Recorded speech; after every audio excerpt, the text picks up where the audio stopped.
Hello everyone, Alex Nurse here from Toronto Performance. Today we're going to begin our series on healthy pulling mechanics following our last series last month, which looked at core control.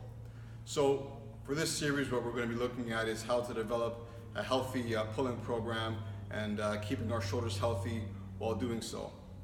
So if you guys remember, a little while ago we had a performance tool which looked at using the med ball slam to develop the appropriate amount of thoracic or flexion in the upper back in order for throwing athletes to help keep their shoulders healthy.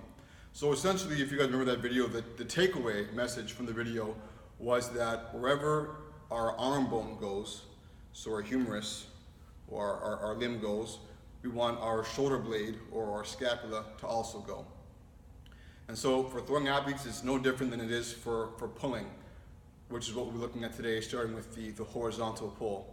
So when we begin our pulling programs, what we want to focus on, again, is getting the shoulder blade to guide our movement and making sure that the blade is moving properly along the rib cage as we do so. So for horizontal pulling, what that looks like is the rhomboids bringing the shoulder blade closer to the spine, just as we move our humerus or arm bone close to the spine. So the shoulder blade goes where the arm goes, and etc. And so one of the issues that we see with pulling programs, when people don't take the time to develop their shoulder blade movement properly, is different sort of compensation patterns that lead to problems down the road. So in the example of the horizontal pull, what we often see is that people who don't have good control of their rhomboids, which, like I said, are responsible for bringing the shoulder blade closer to the spine, end up using the upper trap or the lats to perform a horizontal pulling motion, and this causes sort of a breakdown of good, healthy movement of the shoulder down the road. So one of the reasons that people have this problem, most commonly in this society, would be that it's postural, right? We spend a lot of time sitting, and so we kind of have this natural extra kyphotic posture or extra rounded posture in the upper back, and essentially what happens is that extra rounded posture puts the rhomboid muscles on a stretch or makes them too long, and because they're lengthened for long periods of time, we sort of lose our neurological connection to them. In other words, that's just a fancy way of saying that we sort of lose our ability to control them. Our brain sort of forgets where they are. And so as a result, our pulling movement is skewed because we can't move the shoulder blade properly, or we can't retract it properly before having our arm bone follow. So what we're going to demonstrate today is a very simple introductory drill to pulling programs, which helps to sort of correct this problem where you see people's shoulder blade or scapula going into upward rotation or going into depression during a horizontal pull. Really, it should just be coming straight back.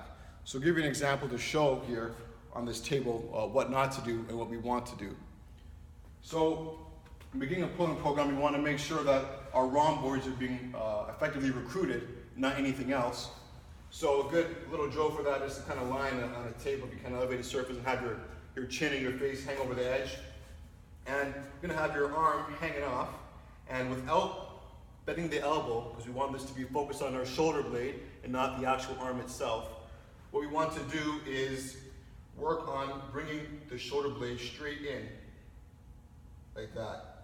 And looking at it from the side is the best because you can really see what's going on with it. In other words, is it going, when I'm pulling the shoulder blade back, is it going up, like this, towards the ear? Or is it going down, like this, towards the hip, which would be engaging the lats? We don't want either of those. We want the shoulder blade to come straight up and back. Once again, straight up and back, as opposed to coming up towards the ear or down towards the hips. So the arm hang low and pull the shoulder blade straight back in using the rhomboids. So again, that's not to say that there won't be any tension in the lats at all, or any tension in the upper trap at all.